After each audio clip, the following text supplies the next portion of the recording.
The time is now.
Why is people saying that there's no sound in the chat, guys?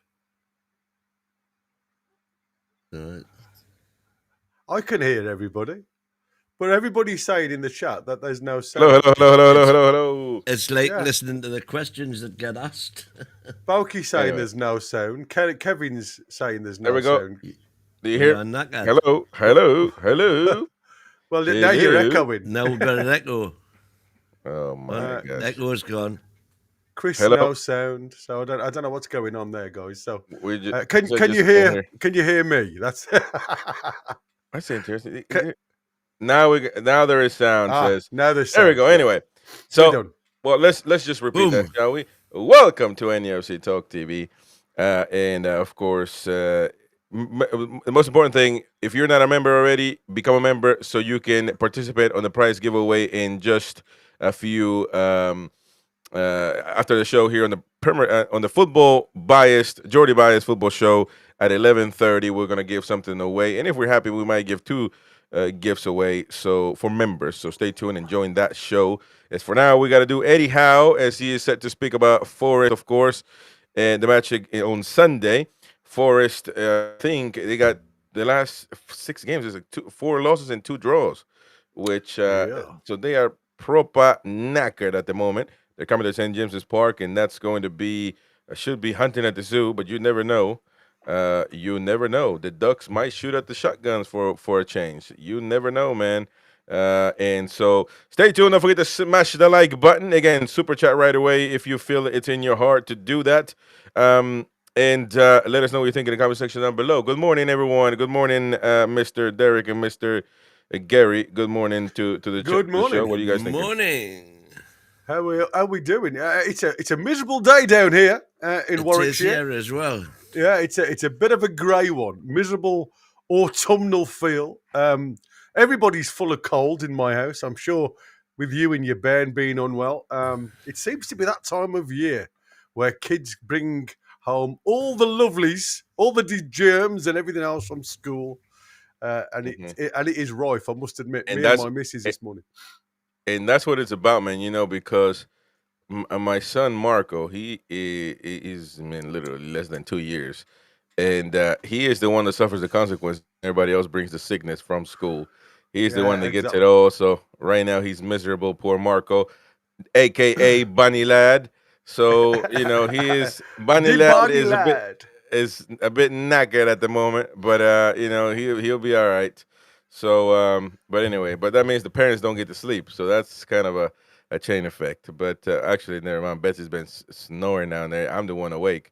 But anyway, um, Oh, so we got breaking news from Connor. I don't know what's come what's through, but he's got something just hit my mail. Bear with me a second while I open it up and have a look. Where are you, Connor? There you go. Let me go. Premier League Oh, okay. clubs are set to finally take a vote on getting rid of the PSR. BBC Sport reports stating that it is expected that this could happen as early as next month, November 25. This has long been in the cards, and before anybody gets too excited, the plan is for PSR to be replaced by the squad cost ratio, in accordance with UEFA. for the Premier. Yeah, in accordance to all the UEFA stuff. So, watch this space then. It seems as though they're going to have a vote, and this could happen as early as November. Everybody thought it was going to be next year, because that's what they were saying. This was going to be the finale for PSR and the SCR. I don't know why they make these silly names up, to be fair. Alphabet soup. Yeah, indeed. Squad cost ratio is going to come in. So that could hit a lot of other teams. I mean, did you see that Connor sent us the list of all the teams that what they've spent? I didn't realise Newcastle were as high as we were, if I'm honest with you.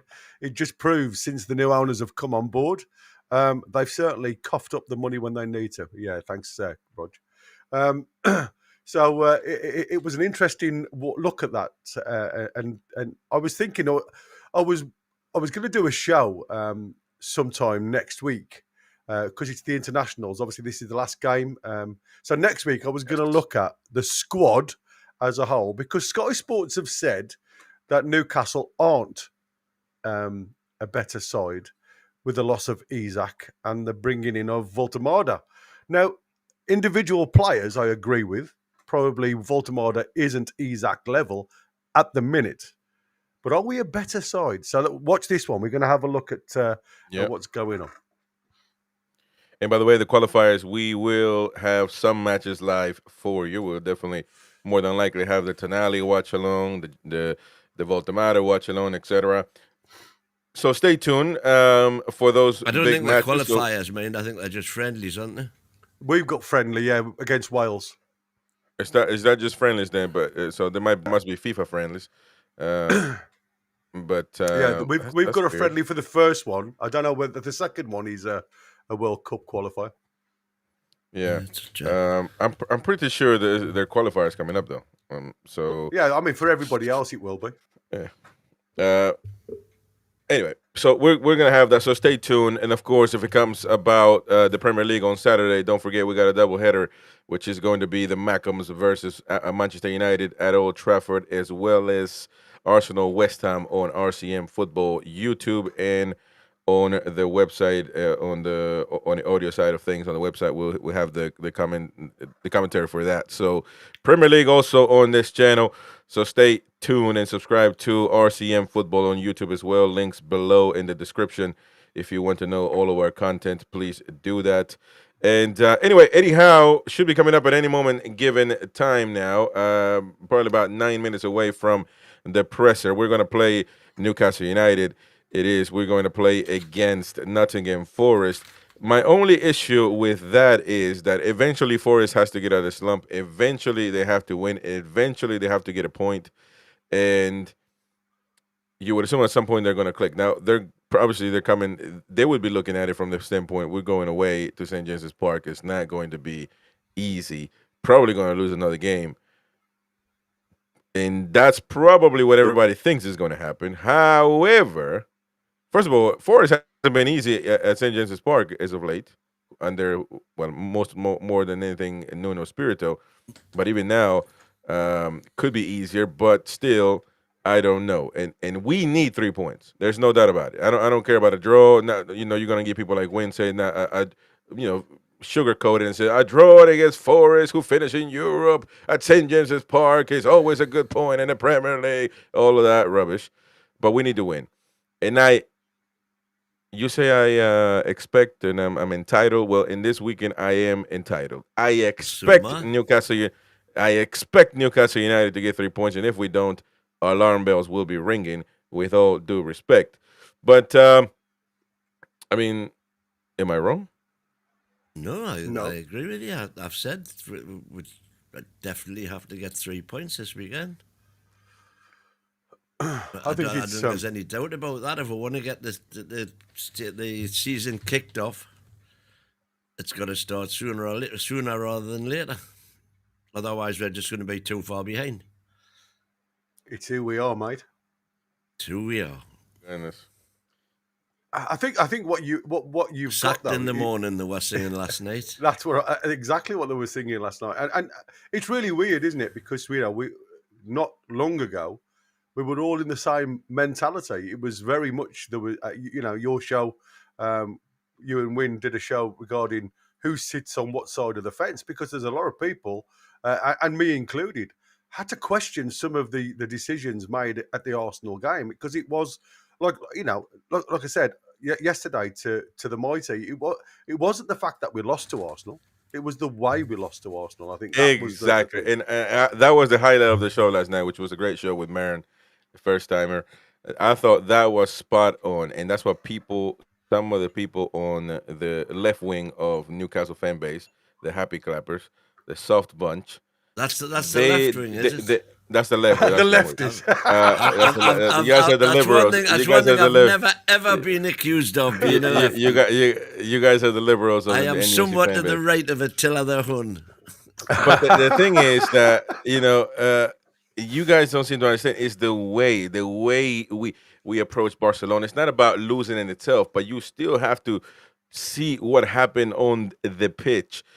For example, the Barcelona game, we needed a striker. We could have had a striker. We possibly scored 2 goals, and that's what I'm talking about. When you talk about the Arsenal game, why did we have to be? Should we shoot ourselves in the foot before even kickoff?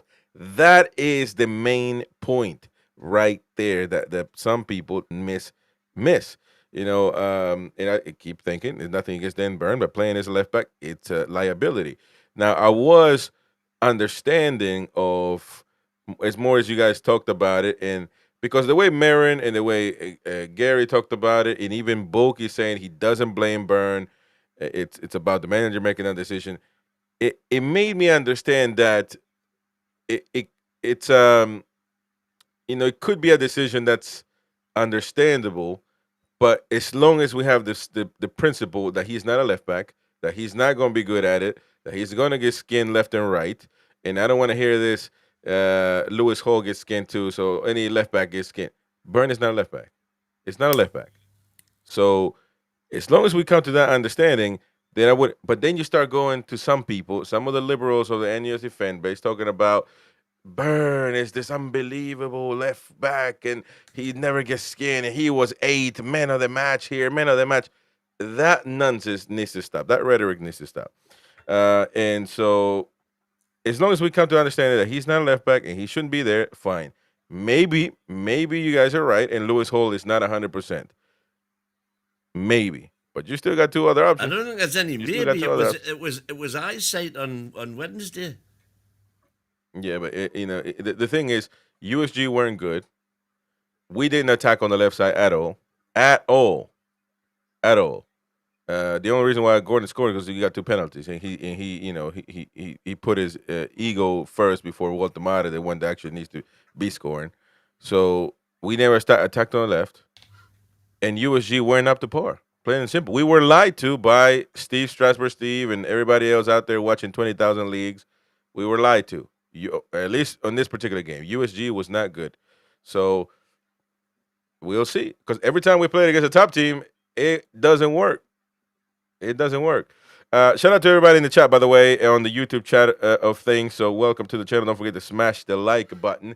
We are waiting for Eddie Howe to come out at any moment now with the presser. And so, yeah. What can we expect, though? Any changes that you guys might like? I think Anthony Ilanga should be starting. Well, I want to see the same 11 start again. Yeah, same. I think that's what I was saying. You look at where Forest are now. and there's lots of fans on both sides of the fence when, well, they weren't very happy with Ange coming on board as soon as Nunes got sacked. I mean, it was like as if they tapped up Ange before they pushed the red button, to be fair. And for me, you're absolutely right, Chris. We didn't have much of an attack down that left-hand side. But in games in the past, how many times could you say we had attacks down the right-hand side? It was very left-dominated. And I think at this present moment in time, to get Ilanga up to speed, it was nice to see that we are actually having more possession down the right-hand side, because what that does is unhinge opposition coaches in their tactics, because they don't know what side you're going to come down, because you've got strength. As daft it looks now, if Ilanga continues his form as we saw on Wednesday into this game, and again, it's against his old team, so there's going to be an extra little bit of oomph in that decision. And if Ange plays his Ange ball tactic, where he plays the high line, that's going to give an avenue for, Voltemada to drop in that hole in the slot and the two lads to run in on the diagonal. Now, what I want to start seeing is the XG from the wide men get a little bit, elevated. And I think that the chance created compared to everywhere else is low. We are still very low on the, in the XG side of things when it comes to chances created. And I think that is where, you made a massive point the other day, Chris, when you said about Ilanga would have had 2 assists now if we had a front man. And I think, Eddie Howe has mentioned that. So it's a case of what we've got to start doing now. And that's why I look at the team. And that's why I said, are we a better team with Voltemada in the squad rather than Isak? And I think at this present moment in time, there's still a lot to work out on that one. But I do think it will get better. We've just got to have finishers on that wing. I think that's a fair question, but I think we are a better team, as crazy as it sounds, because obviously we have improved that on the pitch, on the scoreboard. But I think we are. But I like what I'm seeing. Not to take anything away from Isak. Well, not to take anything away from Isak, but it just is what it is. We have to change, and therefore I'm liking more what I'm seeing. And I do agree there's a period that you gotta wait, and you gotta wait and see what how the left wing and the right wing connect with the center forward. I think that you're gonna have to have those two wingers, or one of them at least, know how to finish, because Voltemada is gonna give him the give and go, and is gonna drop down so he can flick them a pass, put them in a position to score. I think that's gonna happen a lot. So, but Gordon needs to be on the training ground shooting nonstop. Talking about he's been training in penalties. Well, he needs to be training in scoring. So Ilanga, maybe you can say the same thing. But Ilanga's game has been more about facilitating to the center forward. And so, they're going to have to get it done because of how Voltemada plays. He's going to put you in a position to score a lot. And so we can't keep wasting those opportunities, in my opinion. But his link-up play is unbelievable. There's one play right there that I missed it. It started. Not on my screen. Relax. There we go. Now it's coming, man. Damn, you are so premature, man. Fucking hell. Anyways, Eddie Howe, ladies and gentlemen. Let me know if the audio is good.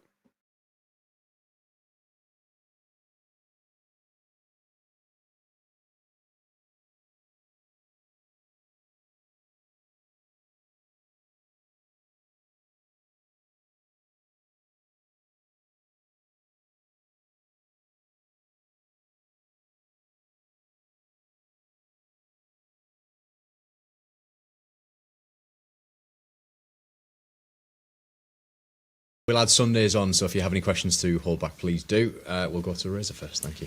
Good morning, Eddie. Just firstly, looking back at the other night in Brussels, on reflection, you've had time, obviously, to analyse and digest the match. How pleased were you with everything that you saw? Yeah, it was a big step forward, I think. Very pleased. I think mainly with the response. The Arsenal game was a difficult ending, and then we had another game so soon, and we said straight after the game that we wanted the game to come round as quickly as it did. But then, of course, you've got to perform, and very pleased with the group of how we responded to that. Did everybody who played come through okay? No fresh injuries from the other night? Yeah, I think we're okay.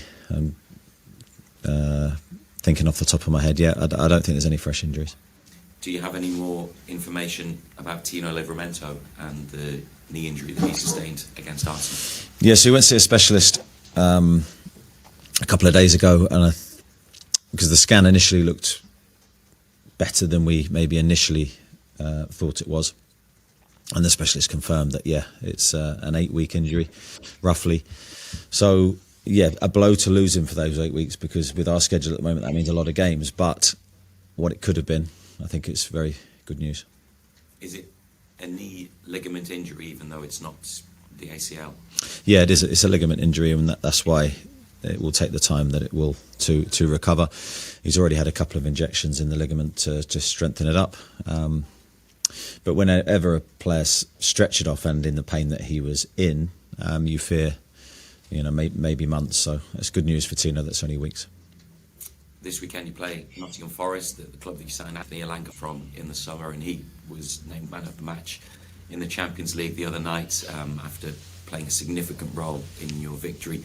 Obviously he's been in and out of the team, as a few players have this season, but do you feel that we're really starting to see all the different sides to his game and what he's all about?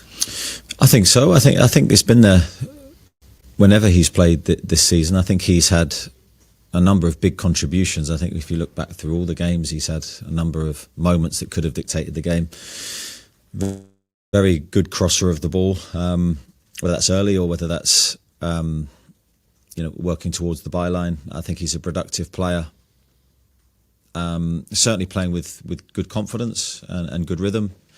And like I've said many times with other players, it's about getting to know your teammates around you. It's so important with how we play, the relationship side. And I think with each game, he'll get better in that respect. And Nottingham Forest themselves are playing in Europe last night. They've had a difficult set of results under the new manager. What do you make of them when you watch them? I don't know whether they're in transition with one manager out, a new one in, quite a few new players as well this summer.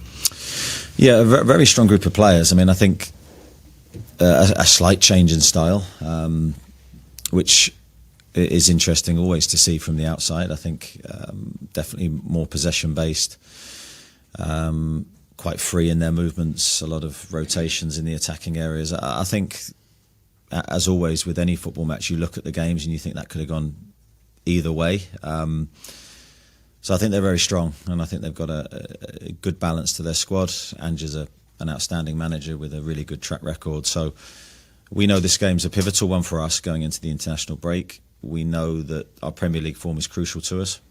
So, it's just who we are, mate. Yes, it's just who we are. Thanks, Reza. Keith?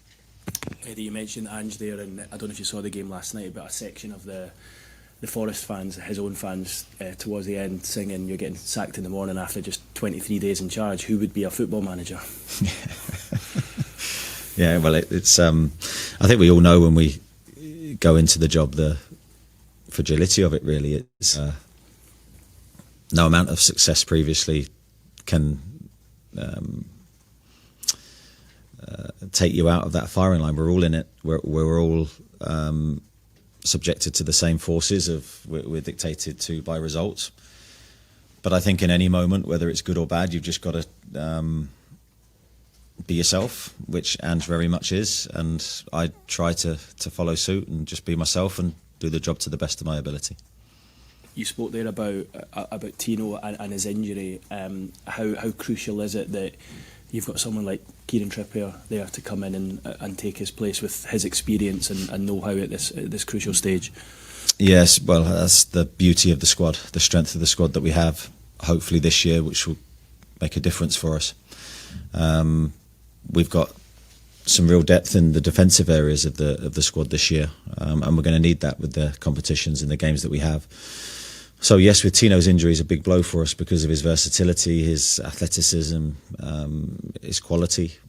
But then when Kieran comes in and plays like he did in the way that he did on Wednesday night was great to see. And I've spoke many times about the values that he brings the squad, the experience he has, the quality he has on the ball. He's a big player. And you mentioned the strength of the squad there, and I think none more so than in defence at the moment. You've got Malik Chow and Sven Botman, who played terrifically well the other night. They actually both played very well against Arsenal, and I think people forget that despite the late concession of the goal. How big a headache are they giving you right now? Because you've obviously moved Dan out to left back. You've got Fabian back available as well. You've got decisions to make there, haven't you? Yeah, great calls to make because of the quality of the players that you're talking about. I mean, seeing Sven playing the way that he has is a real reminder, not that I needed reminding, but a reminder to everybody, his qualities and how big a player he is for us and how much we've missed him, because we've been without him for a long time. And then, of course, you speak in the same breath about Malik and how he's performed in recent games, and we know the qualities of Fabian, how well he's done consistently for us. So if we're going to be successful this season on many fronts, we're going to need those options. And I think that's a pleasing thing to have. Of course, then the players need to act in the right way if they're not playing, support the players that are and wait for their opportunity and grab it when it comes. At the other end of the pitch, one player who hasn't had to wait for his opportunity is Nick Woltemade. I think probably in an ideal situation, you would have probably given him less of the load, I think it'd be fair to say, in the early days. How do you feel he is handling that situation at the moment? I think he's handling it really well. I think he is, really great guy in a sense that he's very positive. He's continually laughing with his teammates. He seems very relaxed here. He seems at home already, which is absolutely crucial to his success on the pitch. He's taken direction and some things we're trying to adapt to his game, add into his game. I think he's been very receptive, which is great to see. But the most important thing for any goal scorer is he's scoring. And as long as he can continue to do that, then his own feeling will be really positive. And he started, I think, 2 and 4. Is he physically in a position to start 3 and 7 at the weekend? Well, we're making an assessment and judgment on that closer to the game, but I think physically the first game at Wolves was tough for him. As he explained afterwards, I think it was a shock to his system. But I think slowly but surely, as your system becomes used to those demands, I think you can get gains pretty quickly. So I think he's improved. Thanks, Keith. Andy? Well, no, just continuing that theme on Nick Woltemade, the more you've seen him in training, the more you've seen him on a match day, you're starting to understand this nickname that he gleaned in Germany of Volta Messi, or not? Well, he does things on the pitch that you don't necessarily see coming, and in a sense that his feet and his ability to manipulate the ball in tight areas is very, very good. I think the players, most importantly, are beginning to understand his game on the pitch. As I said before, we had limited training time, so from that side, we're not really doing a huge deal in between games to develop those relationships. It's on the pitch that it's happening, and you can see the lads really trust him with the ball, which is a great thing. I think when you're a player in that position, that your teammates want to give you it, they trust you, they know you're going to retain it in the best way possible. But his link play the other day, bringing the wingers into play, was of the highest level. You mentioned there just kind of about his personality, I guess, his character. He's obviously come into a side that needed goals, a new team, a new country. Not apart from his personality, but what about his ability to handle pressure in a situation, in a number 9 position that always demands pressure? Yeah, especially at this club. And I think that's never lost on me. I think the psychology factor, the responsibility that comes with the position, not everybody can take that here. I felt immediately when I spoke to him he could, and that's sometimes a gut feel rather than any statistical data that you can get. And you look historically, the best, or the players in that position have had the best careers here have all had that ability to absorb pressure and go maybe without games without scoring, but still retain that belief in themselves. I think ultimately it comes down to that inner drive and that inner self-belief. It's absolutely crucial for any player in that position. Just want to ask you about one of the players, Sandro Tonali. I think I was watching the game in the 89th minute, he galloped down the field like it was minute 1, like he'd only been playing for about 10 seconds. So you've seen a lot of players in your time. Have you seen many with the stamina that Sandro Tonali has? Because he seems to be everywhere all at once. Yeah, he was impressive again on on Wednesday, and his physicality is one of those standout attributes that he possesses. I think he makes the difference continually for us in that way. I think most midfielders now have to have that element of athleticism and ideally a gear change, when we're getting countered on or when we need to go forward. And I think he possesses a couple of gear changes that we've relied on a couple of times on Wednesday. But then you add to that his technical ability and his tactical understanding does make him a really good player. There was a phrase going around probably after the Union game amongst fans, certainly, that Newcastle are starting to click at the moment. How far do you feel this team is off completely clicking at the moment? No, I think we've got a few clicks to go. But you know me well enough to know that I'd always be saying that regardless of how well we're playing. But certainly I think we're finding our rhythm and our belief. We're a new team. We're coming together. Although there's obviously some components that remain the same, any change is a change that takes time to absorb. But I'm confident that we can continue to get better, and we need to get better because the games come thick and fast. Just finally, one on Elliot Anderson, obviously a player that you know very, very well now, an opposition player. From a personal perspective, how pleased are you to see him doing so well now? Yeah, delighted for him. Every time I watch him play, there's mixed feelings. Very, very pleased for him personally and his family. Knowing just what a great lad he is, how hard he's worked at his game, how, seeing sort of behind the scenes how dedicated he was to his profession, very professional lad. And then you see how well he plays, and that's where the mixed feelings come in, because there's a regret that's not for us. Outstanding on the ball, great technician, very, very brave. I love that about him early on. Started to work with him. He wants the ball in every situation and he uses it really, really well. And I hope his career continues to go from strength to strength. Thanks, Andy. Nisha? Morning, Eddie. Just following on from Andy's question about the team clicking, a couple of days after the OSG game, does it feel like it could be a turning point? Well, I think we've got to try and use it to be that for us. Goals breed confidence. There's no denying that. If you are a free scoring team, or you believe you can score in any situation, the energy levels, the feeling within the group goes through the roof. And we've had that here for a long time. And this season's probably been the early season's probably been one of the only times where we've sort of struggled to translate that on the pitch. But I'm a firm believer that if you continue to do the right things, and we've got good players, that will come back. But of course the Premier League's different, so it's a different beast totally, and we have to continually prove that we can be the team that we want to be.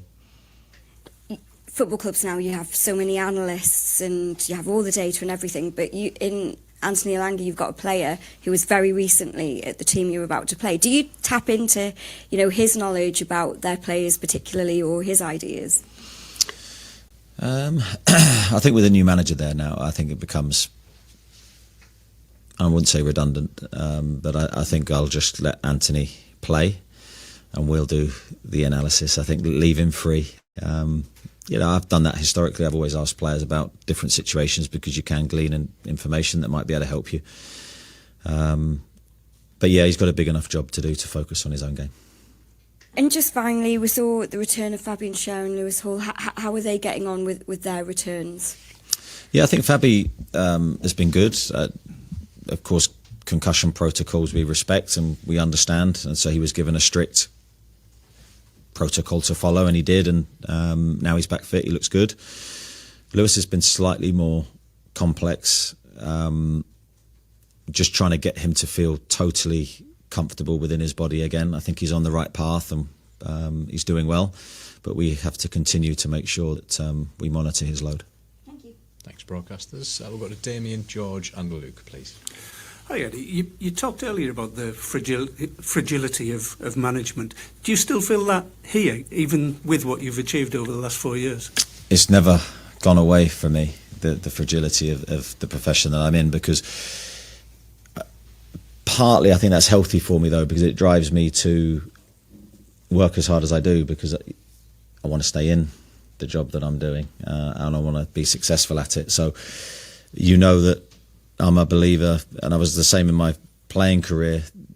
You take your eye off the ball for a second, you get lazy, or you get used to the same habits. That's not going to work. That's not going to bring you results. So you've got to continually think and push boundaries and get better. And to do that creates a lot of energy and a lot of thought, which drives the people around me mad, I'm sure. But for me, that's part of, as I say, what drives me and propels me forward. And just on Elliot, I know you're not one for looking back, but how much does that still rankle with you, the whole situation that you ended up losing a player you obviously had very high hopes for? Yeah, I wouldn't say it's on my mind every day, but there's certain reminders and certain moments that still didn't sit right with me then, doesn't sit right with me today. That we as a football club were forced to make a decision that we didn't want to make. And a player that had given everything to rise through the ranks here and to try and play for Newcastle, that was sort of ended by financial restrictions. So, but it's happened, and as I said, we wish Elliot nothing but success. It's nothing at all to do with him. It's to do with the restrictions we were under. Thanks, David. George? Hi, Eddie. Hi. Newcastle's midfield is obviously incredibly strong. Do you think Elliot would have been able to progress in the way he has at Forest if he'd stayed here? That's a difficult question. Answering it honestly, maybe not at the pace that he has at Nottingham Forest. It's always tough to give you definitive answers on that, because a lot would have depended on Elliot and how he performed and how our other players in the squad performed around him as well. He was probably at a stage where he was desperate to play regular football, and I couldn't argue with that sort of train of thought. I want all my players to feel that and want that. But there was no denying that the ability we saw in him, and we knew that Elliot was going to be an outstanding player. So it was very much regretful that we lost him. And that money was obviously very important to the club at the time, but sort of on reflection, or as time passes, it begins to feel like a bit of a bargain for Forest. Do you accept that? Yeah, we knew that.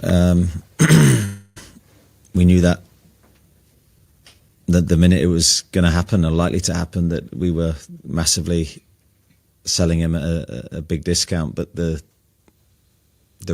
sort of the position we were in, we weren't in a very strong negotiating position at all. And it was that or a points deduction. So, as I said many times, we had no choice but to make the sale, but it was not one we wanted to do. Thank you. Luke?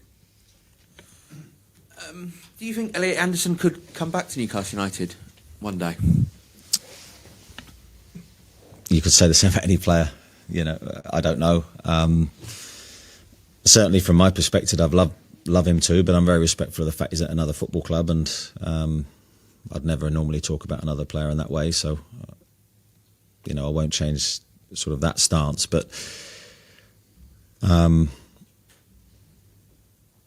yeah, I think it's regretful that, as I said earlier, I repeat myself, but a player from the academy had given so much, and the club had given so much too as well. You have to acknowledge the coach's part, and all those years here, how people tried to develop his talents. For it not to be utilised here is a real shame.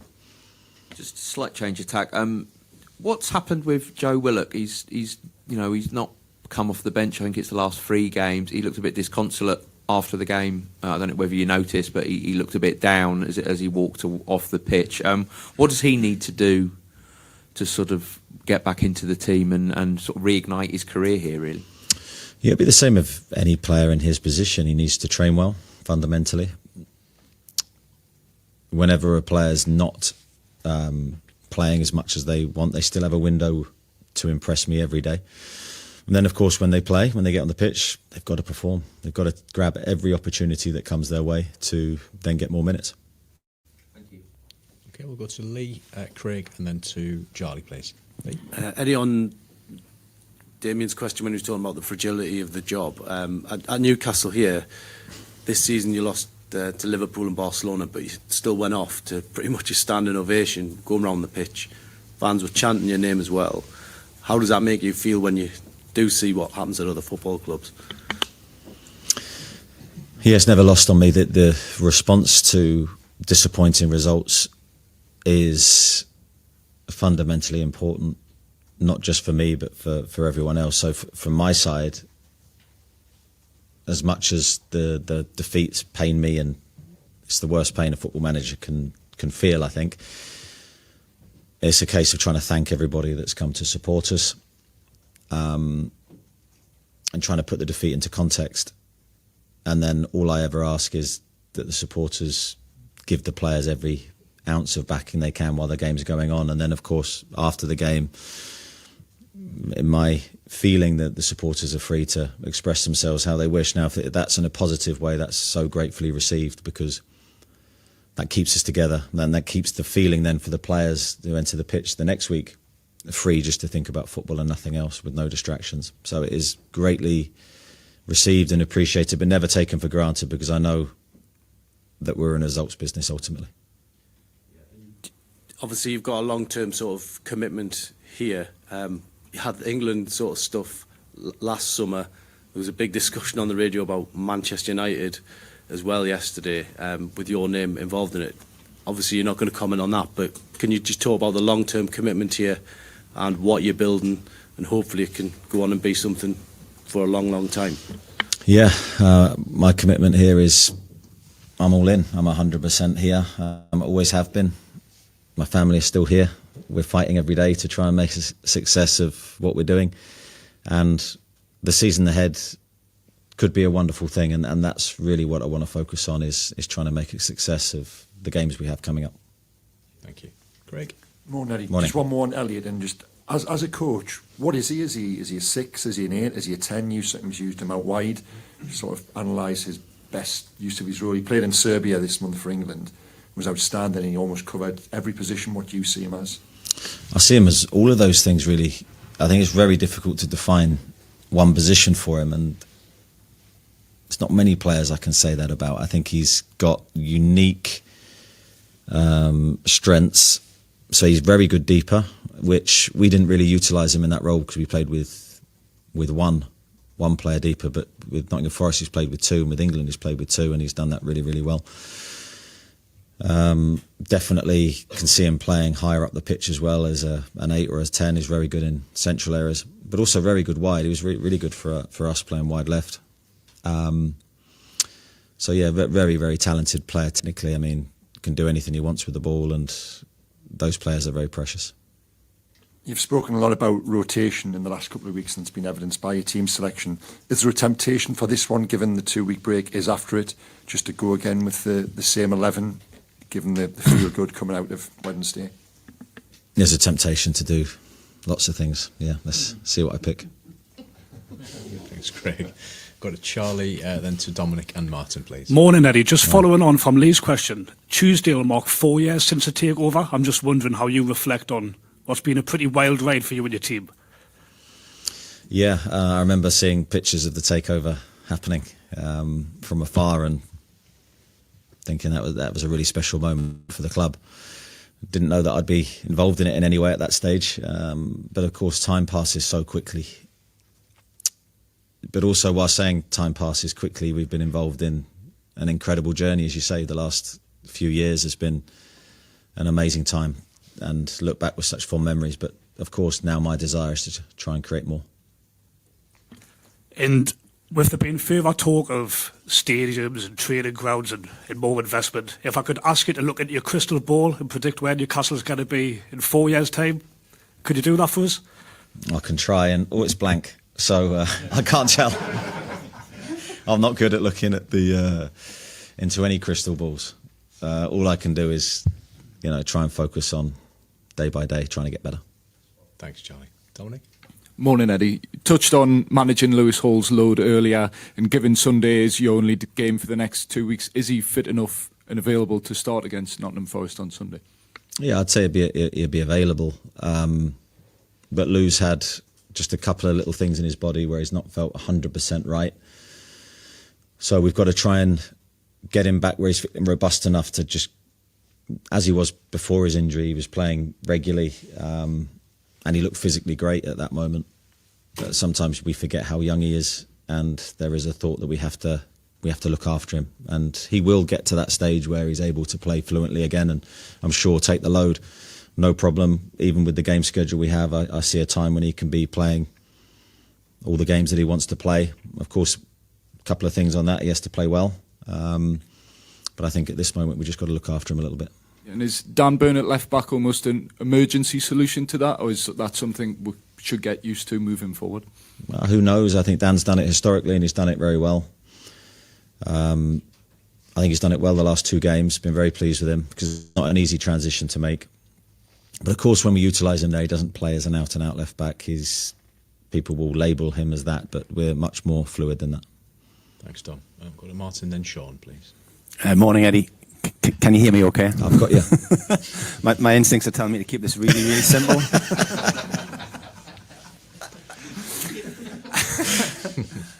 After Elliot and Sean Longstaff leaving, is there a greater determination to hold on to Lewis Miley? Yeah, that was really good. Yeah, absolutely, and I think it's a very good question, I have to say, because I was due one apparently. Yeah, but Louis is an outstanding talent. I can't say that enough. I got very similar feelings towards him that I did to Elliot. I think Louis can be whatever he wants to be from this moment onwards. I don't want to put too much pressure on him. He's still got to perform and do his part in his development. But yeah, he should be really appreciated, because I think he's another unique player, so good technically. Credit to all the coaches here for the work they've put into him in the early ages, because he can do a little bit of everything, and he's also got the added attribute of size and athleticism. So yeah, he's got the lot. And how important is it to have that northeast heartbeat inside the football club? It's crucial for me. Since the day I arrived, I realised the importance of the Geordie core, and we don't want to lose. We don't want to lose that. I think it's so important you have a presence from the local community in your squad if you can. Obviously, they've got to be good enough to play and to represent the club in that way. But they're special, and they need to be again treated as such, because I think you always want that representation if you can from inside the club. So last one on Elliot. You know, he's becoming an England regular now. Is he good enough to go on and captain that team at some point in his career? Yeah, I mean, great character. Look, captaincy, that's not for me to decide, but winner, wanted to win everything.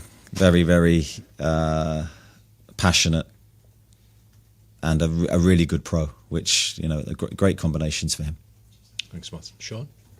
Morning, Eddie. You just mentioned there from Martin said about the Geordie core, and obviously you didn't really want to lose Elliot Anderson in an ideal world.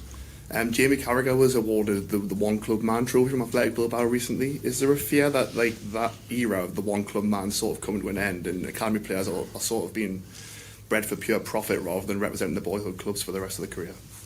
Yeah, I don't know if that will disappear. I think there'll always be a place, and I think there'll always be players that do stay. Maybe rarer than previously, but I do believe that the ones that are treasured and obviously break in early and do well, and especially if they're at a big club and they're performing really well, that they will decide to stay. Yeah, I do think it's slightly sad that the academy products are seen as a vehicle to sell and generate profit. That side of it, for me, it just doesn't go in tune with the development of players, which ultimately is crucial at the younger ages. Just sort of following on from that as well, Richard Masters said this week that there could be an alternative vote on PSR rules. Would that be something that you would welcome? Well, it depends what you're voting in. So I'd need to see, before I'd say I prefer one or the other, I'd need to see the two arguments. Thanks, Sean. Okay, concludes this part of the press conference. Just for the benefit.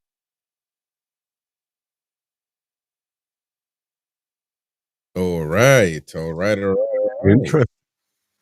That was the presser, ladies and gentlemen, from Eddie Howe. Now we're going to get into the hot takes of the presser, the reaction. And we want to know your opinion in the comment section down below when you're muted. And as usual. I don't know why he always forgets to unmute himself. But we got a lot to talk about as far as this is concerned. 30 minutes or so. Eddie Howe starting with Tino Livramento. He went on to see a specialist, he said. A scan initially looked better than we thought it was. The specialist confirmed it is an 8-week injury, which is a blow for us with the number of games we have in that period.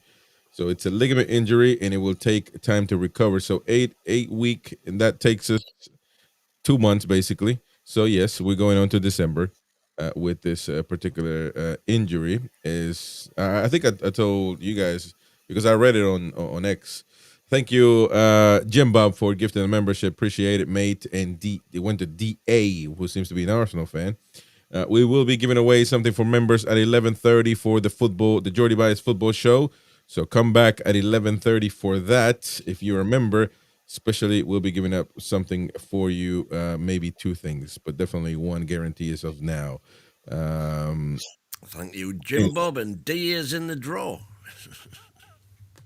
Oh, that's if he shows up. You got to show up. If you got to be on there. Yeah, you got to be on. In it to win it. That's right. So, what do you guys make of the Tino Livramento situation? I mean, definitely a huge blow, you would assume, because now probably with Dan Burn at left back, no matter how much Eddie Howe wants to sugarcoat it, he's not a left back and no good at it. So, Tino gonna be out. That's a blow. 8 weeks, 2 months. That's yeah. I mean, I think I love the fact that he wasn't too pedantic on it, wasn't it? It's going to be weeks rather than months. Eddie, it's still 2 months. It's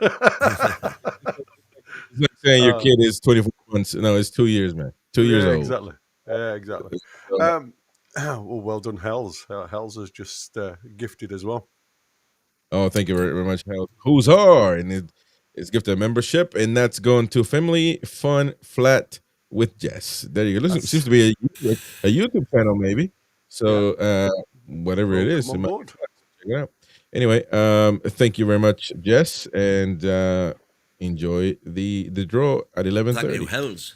Yeah, thank you, Sean. Yeah.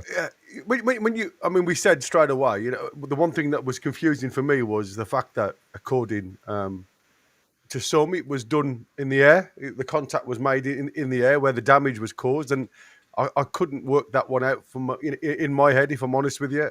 Looking at my old career, when he landed, the biggest thing for me was, you've got to look at the ACL side of things, with the 4 major ligaments around the knee. The MCL, which is the internal side of it. If you look at your knee on the inside, the MCL was going to take the brunt of it. And how much, if there was going to be a meniscus tear, the cartilage, because obviously the impact of the ground, they could damage some of the meniscus. So it sounds very much like he's got a grade 2 tear. So it's a partial tear to the MCL, and it heals itself. And he's had the cortisone injections in there to obviously help the healing process. And I mean, for the average bloke, this would probably be a lot longer. I'm just recovering from an MCL injury myself. Mine was a hyperextension, so I've got a floppy ligament rather than a torn ligament. So it is uncomfortable. But like I say, with the right treatment, we're talking, the end of November, beginning of December, before we'll actually see the whites of his eyes again. That's if everything goes well, because like I say, with this thing, everybody's an individual when it comes to the healing process. Mm-hmm. Corey there with the super chat. Thank you very much, Corey. Corey, by the way, might have his own show. He doesn't even know this, but I'm letting him know that. And coming up soon. Corey, very well spoken gentleman from the bottom of the world. So there you go. He's saying, put that up again, man, if you don't mind. Sending us $8 Australian dollars. 8 to 9 weeks is horrible. Hopefully, Trips can handle that workload. Well, Tripper hasn't been being played, often. He played a little bit. And you've got Shea there as well. Shea, not Shea, Craftman.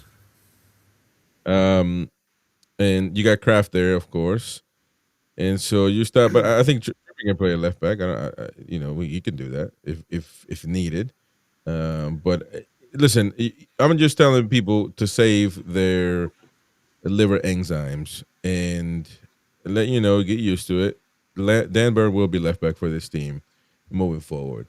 As a travesty as that is, listen, just get used to it. There's no point of keep destroying your liver, getting angry over this. It is what it is, and we just gotta hope and pray for the best, plain and simple.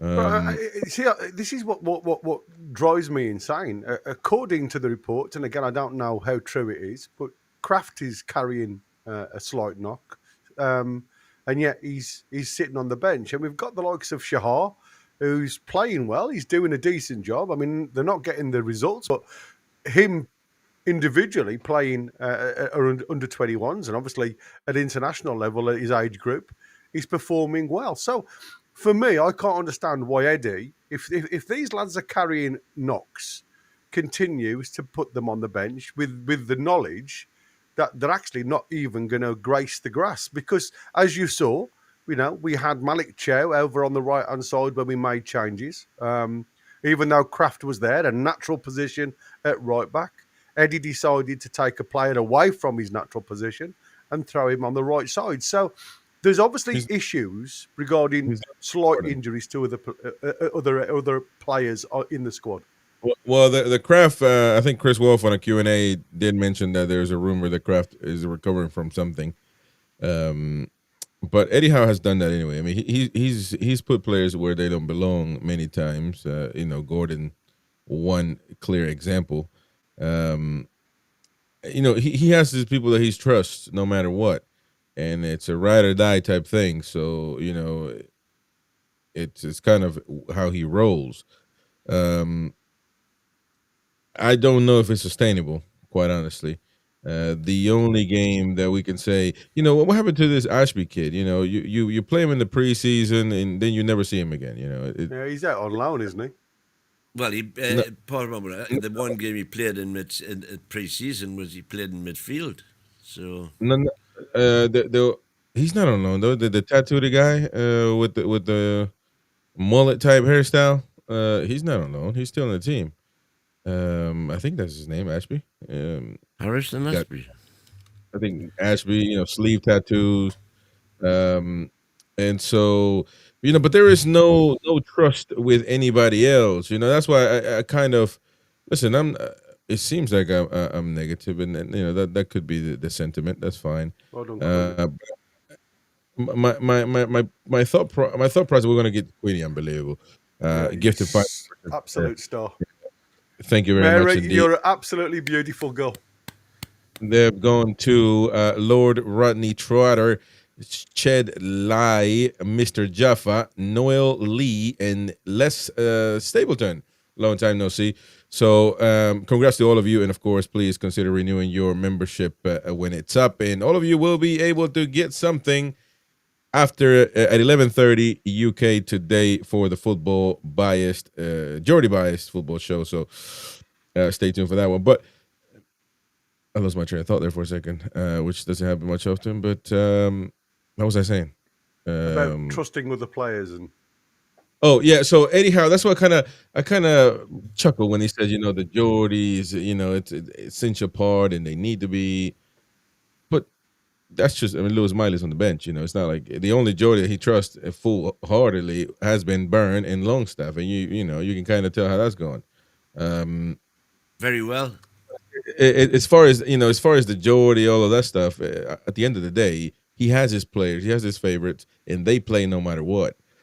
He's not really a manager to give an opportunity to a young lad, to say, get on there and see what you do, figure it out, invent something type thing. He's not that type of guy. So I agree, Gary. He would rather go with Gordon at center forward instead of other options. He would rather go with Byrne left back instead of other options. He would rather go with these. He went with Longstaff for a long time before Tonali. But every time he's tried, for example, Neve. You can't give an example where he's tried. Neve. When? Neve?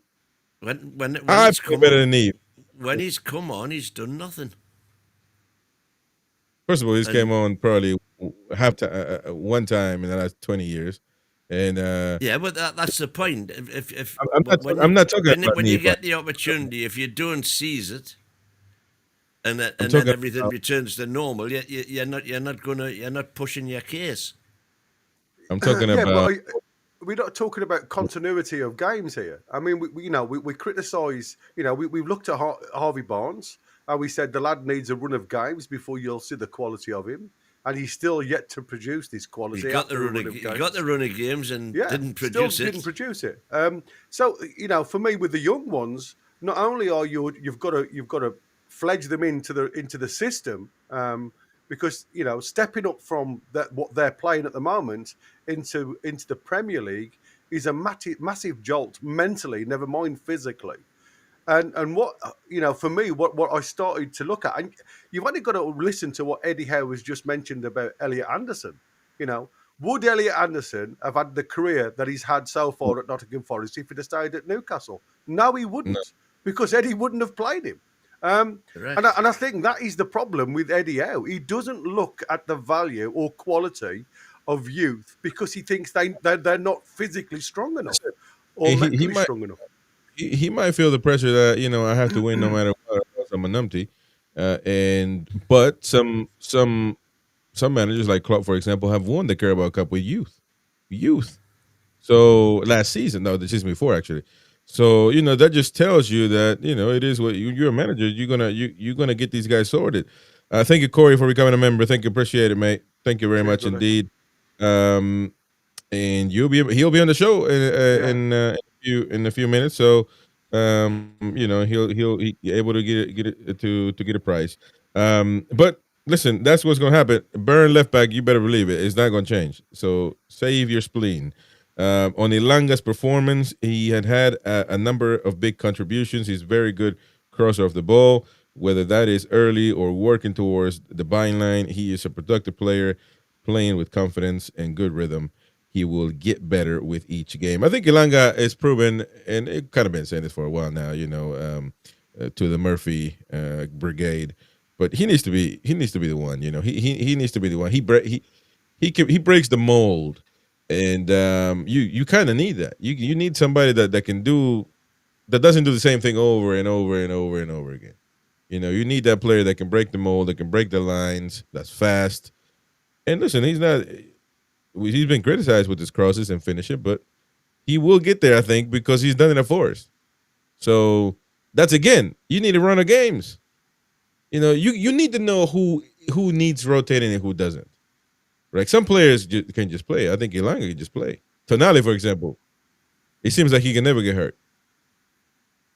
It seems like when you talk about rotating and stuff like that, Tonali never comes to mind. We need to give him. There are players like Joe Linton, for example, where man, you better rotate him right now before he breaks in half. Botman, same way. So I think Ilanga needs just to be given the chance to just keep going at it. Let him. How many games has he played with Voltemata, really? How many minutes? That would be something to think about. You've got it. I think they're all getting used to Voltemata now. Continuity that was the first time we'd started with Ilanga, Voltemata, and Gordon. That's the very first time they've all started. There you go. And it worked. But not only that, as I was saying after the match, well, during the match and after the match, the likes of Bruno is now confident that he can play balls through to Voltemata, even though he happens to be marked and surrounded, because he knows he'll come away with the ball. And the front players know they've got the confidence that he's going to do that, so they've got the confidence to get in front of him to receive those balls when he does play them. And it's all just, it's a learning curve. It was always going to be a learning curve. Learning curve. You keep learning, man. You're never going to pass the test. Keep on learning. Well, I think they passed the test on Wednesday. Against USG. Fucking hell. This is USG, who everybody was crapping themselves about before the match. Yeah, and they weren't good enough on Wednesday. Plain and simple. So during the exam, they weren't good enough. So it's just as simple as that. And Newcastle did what they had to do. But during the exam, we were good enough. Well, that's what their coach said, wasn't it? You know, that it was worlds apart between the two clubs. You know, and as good as and this is the trouble, isn't it? You know, in the Belgian league, they're flying. You know, they're unbeaten, top of the league, confidence really high. And I think what Newcastle had to do was nullify that confidence and the style of play. And like I said, they tried to hit the ball through the middle, and it failed. And that's when they concentrated at our left back situation, because obviously with Dan Burn playing out of position, and yeah, there was a couple of moments, but overall the quality just wasn't there from them. Fabian Scher and Lewis Hall, he says Fab has been good. Of course, concussion protocols we respect and understand. He followed it, and now he's back and has been good.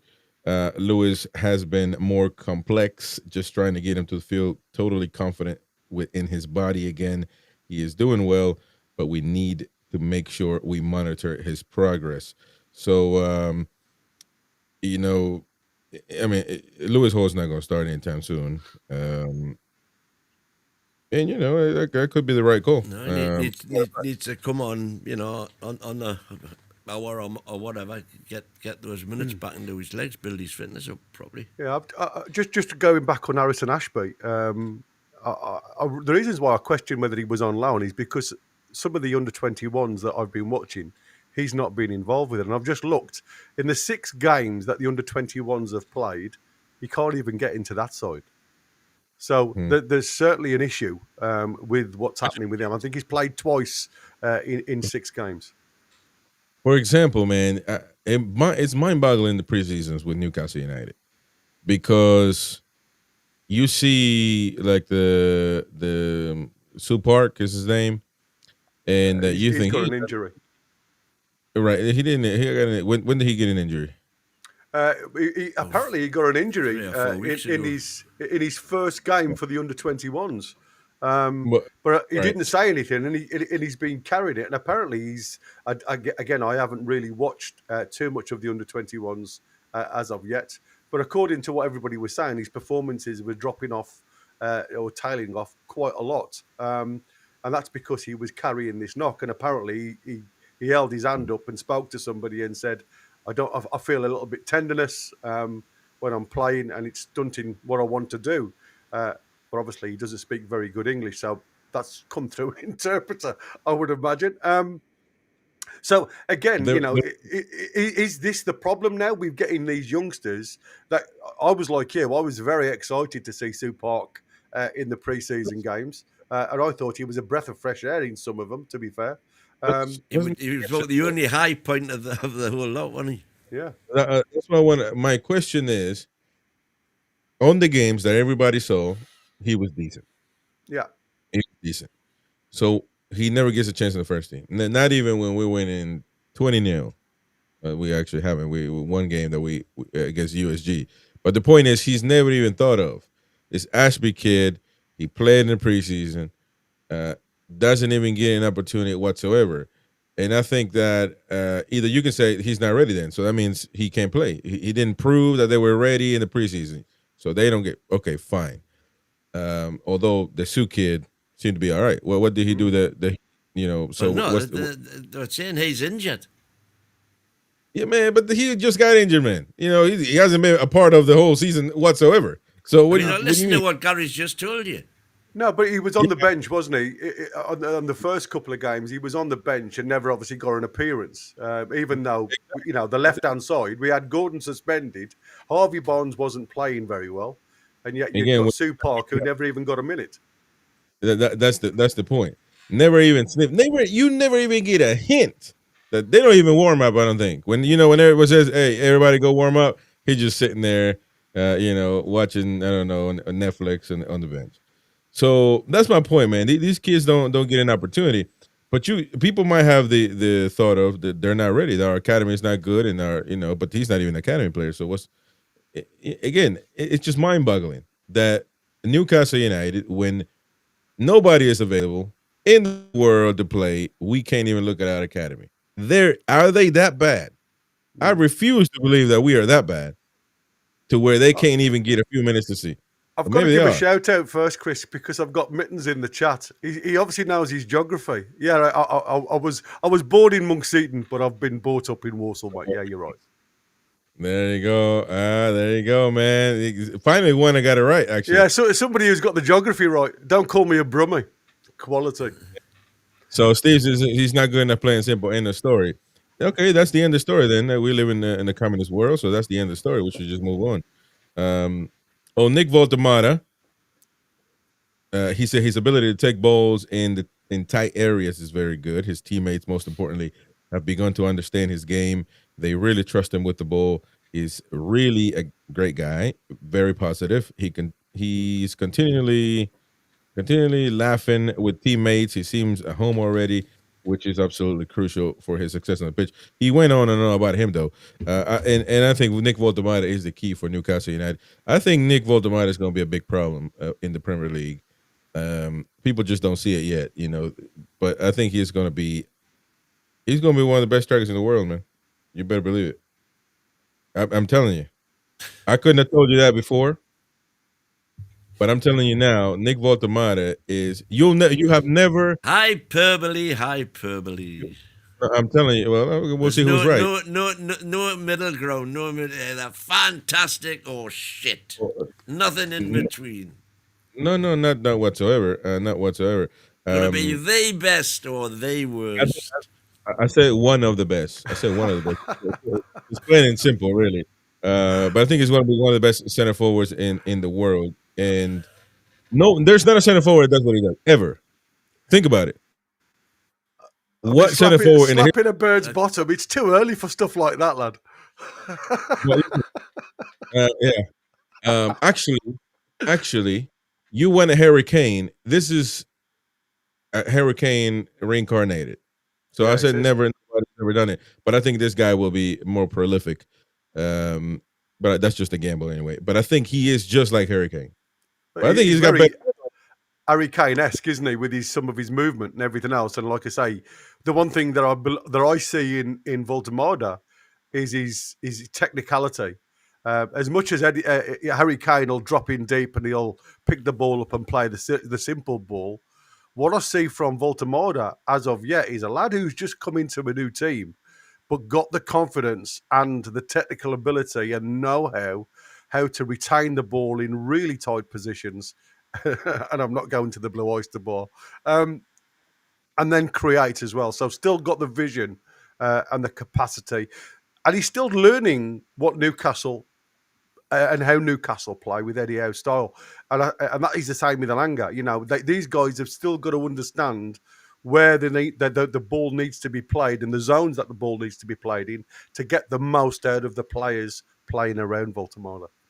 Well, surprise, surprise. I can see virtually no similarity between Harry Kane and Voltemata. They're completely different types of players. You're just speaking about yourself then, man. Very similar. Actually, matter of fact, now that I remember, because I got an elephant memory. The only similarity they've got is that they both drop deep to get the ball. And they're both tall. He's compared himself. He said actually his favorite center forward ever has been Harry Kane. Well, and you can tell his mimic his game after him. And I'm telling you, it is going to happen. He's going to be one of the best. He's going to be a problem in the Premier League. I'm telling you, man, they cannot guard him. Listen, I was champion in Voltemata long before we even mentioned. The mighty Win got a big shout out as the Newcastle scout earlier on in the shows. You did at the time. Now he's rubbish. So, how's he? I'm rubbish? telling you, nope. Well, according to you, you're not agreeing with that. So, listen, I think people can't guard him. He's not like Harry Kane. And unique. Burn and Gordon have unique. been confirmed in the England squad, by the way. Yeah, we're going to get into that. Dan Burn and Anthony Gordon confirmed the England squad, as you said. And we're going to talk more about England in the 11:30 show, football show. England International is coming up. Livramento obviously hurt, and Nick Pope, you can argue. I mean, Nick Pope could have been called, but hasn't been called for a while now. I don't think he's been called under Tuchel. No. You got your favorite. You get your favorites. You get your favorites. By the way, now that we're talking about really good players, Malik Chiao is the new Van Dijk, and you better believe it. Malik Chiao is the new Van Dijk, and I'm gonna give Nagelsmann one more. After this international break, the next one, Malik Chiao is gonna have to be called up for Germany. If not, I'm Nagelsmann out completely because he can't tell clear from crap, apparently. And Malik Chiao needs to be in Germany in the World Cup, and he is the next Van Dijk. It means you just got to watch games, man. You just got to watch football. Very similar. I think better vision with the ball as well. So, anyway, that is that. Mighty win. All our players were rubbish. That's fine, man. Nobody. You just want a happy clap with the players you want. That's all right. No problem at all. Totally agree, Hell Cesar. There we go. Yeah, happy clapper like Hell Cesar agreeing with me. There, that tells you all right there. Anyways, folks, we'll be back again at 11:30 UK with the Jordy Bias Football Show. We'll be talking about the latest stories in the world of football, focus on the Premier League, of course. England lists are out. Botman, you guys mentioned yesterday, not gonna make the Dutch team. He's not happy, man. He wants some minutes. He wants some minutes. Eddie Howe, you better give him some minutes. He has the Mighty Winner said Byrne has the right. You said Byrne has the right to want to go to the World Cup. Therefore, he needs to play as goalkeeper. It's goalkeeper if needed. So does Mr. Botman. He wants some minutes too. He wants to be in the Dutch team. And there you go. Eddie's got to decide who's best. Yeah. And the fact that he has to think about it is worrying, to say the least. But neither here nor there. Not at all. Anyways, folks, thank you very much for joining us. Thank you to the super chatters. Thank you to the people that become a member. Let's see here. Who have done this? Thank you to Jimbo for gifting membership. Hel Cesar, Corey for donating a super chat, becoming a member as well. Queen of Heart, lovely. And congrats to everybody that's received these. Don't forget to renew your membership and join us at 11:30. We're gonna have a raffle.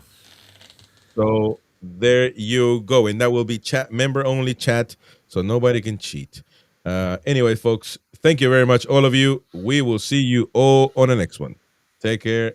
We're the lads, lassies and bands. There you go.